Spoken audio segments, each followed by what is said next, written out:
સમાચાર હવે સુરતથી। સુરત શહેરમાં ડ્રગ્સના કાળા કારોબાર સામે પોલીસે મોટું ઓપરેશન હાથ ધર્યું। 3 શખ્સોને શહેરમાં પ્રવેશતા પહેલા જ પોલીસે ઝડપી લીધા।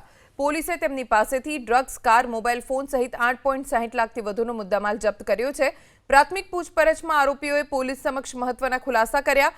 ત્રણેય આરોપીઓએ ભાગીદારીમાં મુંબઈથી ડ્રગ્સ ખરીદી સુરતમાં વેચાણ કરવા માટે લાવ્યા હોવાની જાણકારી આપી છે।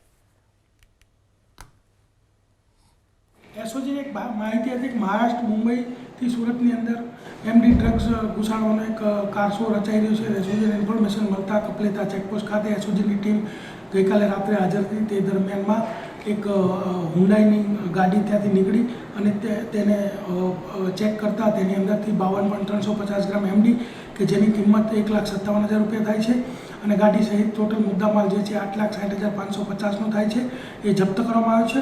અને 3 આરોપીઓ દાનિશ હારૂન શેખ કુરેશી, સૈયદ ઝહીર હુસૈન અને મનોજ શ્રવણ ચૌધરી ત્રણેયને ધરપકડ કરવામાં આવે છે। સચિન પોસ્ટેમાં ગુનો દાખલ કરવામાં આવ્યો છે।